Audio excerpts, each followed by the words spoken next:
Les fables de La Fontaine, livre premier. L'hirondelle et les petits oiseaux. Lecture avec le texte intégral, également dans la description de la vidéo. Est morale expliquée après la fin du conte. Une hirondelle, en ses voyages, avait beaucoup appris. Quiconque a beaucoup vu peut avoir beaucoup retenu. Celle-ci prévoyait jusqu'aux moindres orages, et devant qu'ils fussent éclos, les annonçait aux matelots. Il arriva qu'autant que la chanvre se sème, elle vit un manant t'en couvrir maint sillon. « Ceci ne me plaît pas, dit-elle aux oisillons. Je vous plains, car pour moi, dans ce péril extrême, je saurais m'éloigner ou vivre en quelque coin. Voyez-vous cette main qui par les airs chemine?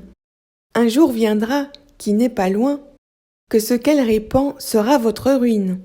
De là naîtront engins à vous envelopper, et lacets pour vous attraper. Enfin, mainte et mainte machine, qui causera dans la saison votre mort ou votre prison. Gare la cage ou le chaudron. C'est pourquoi, leur dit l'hirondelle, mangez ce grain et croyez-moi. Les oiseaux se moquèrent d'elle. Ils trouvaient au champ trop de quoi. Quand la chènevière fut verte, l'hirondelle leur dit « Arrachez, brin à brin, ce qu'a produit ce maudit grain, ou soyez sûrs de votre perte. Prophète de malheur, babillarde, dit-on, le bel emploi que tu nous donnes, il nous faudrait 1000 personnes pour éplucher tout ce canton. » La chanvre étant tout à fait crue, l'hirondelle ajouta « Ceci ne va pas bien. Mauvaise graine est tôt venue. Mais puisque jusqu'ici l'on ne m'a cru en rien, dès que vous verrez que la terre sera couverte et qu'à leur blé, les gens n'étant plus occupés, feront aux oisillons la guerre, quand reginglettes et réseaux attraperont petits oiseaux. Ne volez plus de place en place, demeurez au logis ou changez de climat, imitez le canard, la grue et la bécasse. Mais vous n'êtes pas en état de passer comme nous les déserts et les ondes, ni d'aller chercher d'autres mondes.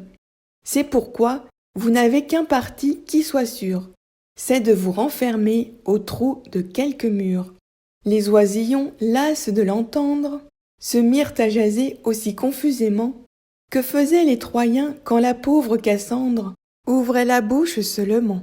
Il en prit aux uns comme aux autres. Maint oisillon se vit esclave retenu.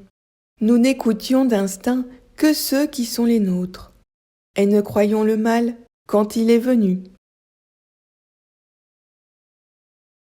Morale. Tout d'abord, arrêtons-nous rapidement sur la signification de quelques mots-clés.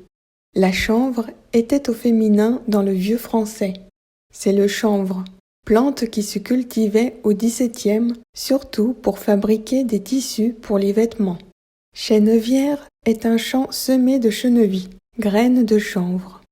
La reginglette est un ancien piège à oiseaux. Les vers suivants, les oisillons, las de l'entendre, se mirent à jaser aussi confusément que faisaient les Troyens quand la pauvre Cassandre ouvrait la bouche seulement. Ces vers font référence au personnage de Cassandre dans la littérature grecque antique. À l'époque de Jean de La Fontaine, au XVIIe siècle, la littérature antique gréco-romaine était en vogue, raison des nombreuses apparitions de personnages antiques dans les fables de Jean de La Fontaine. Voici le résumé de son histoire qui illustre le point commun avec notre hirondelle divinatrice qui n'est pas crue. Cassandre était une jeune Troyenne, d'une beauté si grande que son auteur, Homère, l'a décrite ainsi, semblable à l'Aphrodite d'or. Apollon, amoureux de Cassandre, accorda à la jeune femme le don de prophétie, en échange de leurs futurs ébats. Cassandre accepta le don, mais se refusa aux dieux. Apollon lui cracha à la bouche ce qui l'empêcherait à jamais de se faire comprendre ou d'être cru, même par sa propre famille. Ainsi, Plus Cassandre voyait l'avenir avec précision, moins les Troyens l'écoutaient, et pas même sa famille ne la croyait. Son dernier présage la fit tomber dans un délire qui la fit passer pour folle. L'hirondelle de la fable de Jean de La Fontaine prévient et prédit comme Cassandre le fit. Les oisillons ne la croyant pas et l'écoutant de moins en moins comme les Troyens. Mais le fond de la morale de notre fable est le suivant. Nul n'est prophète en son pays, on n'est jamais cru par les siens. Et il n'est de pire sourd que celui qui ne veut pas entendre. Je rappelle que les enseignements de la Bible sont très présents dans la culture à l'époque de Jean de La Fontaine, le gouvernement français étant monarchique d'influence catholique. Étrangement, Jean de La Fontaine démontre le contraire que ce qu'affirme Jésus dans l'Évangile.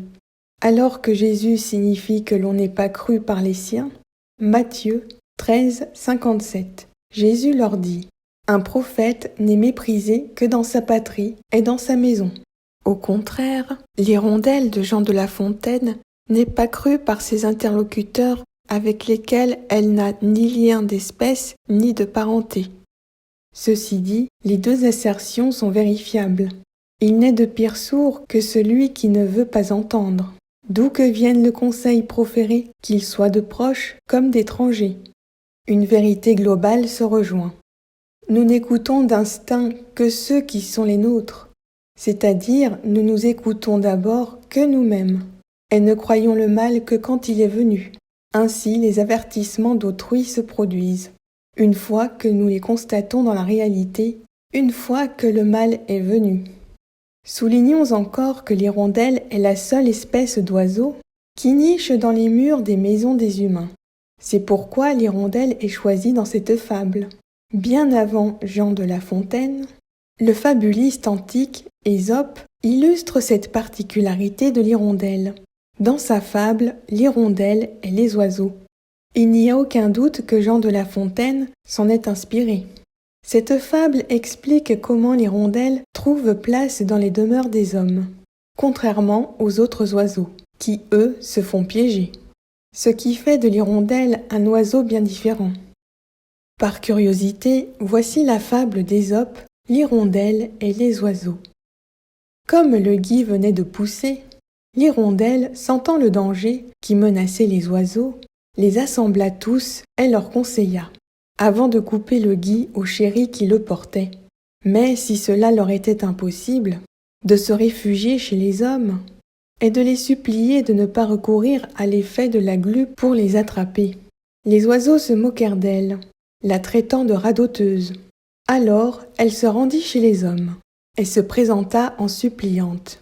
Ceux-ci lui firent accueil à cause de son intelligence et lui donnèrent place dans leur demeure. Il arriva ainsi que les autres oiseaux furent pris et mangés par les hommes, et que seule l'hirondelle, leur protégée, nicha même, sans crainte, dans leur maison. Notons que cette fable d'Ésope prend une dimension de conte étiologique. Le récit étiologique a pour but de donner une explication imagée à un phénomène ou une situation dont on ne maîtrise pas l'origine. Or, la fable d'Ésope explique comment l'hirondelle trouve place chez les hommes, contrairement aux autres oiseaux.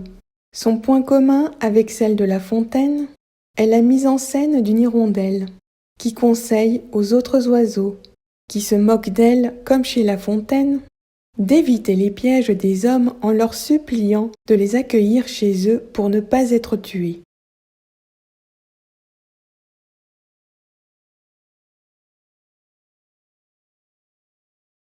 Chers auditeurs, abonnez-vous et activez la petite cloche pour suivre toutes mes vidéos de ma chaîne Fables, Contes et Poésie.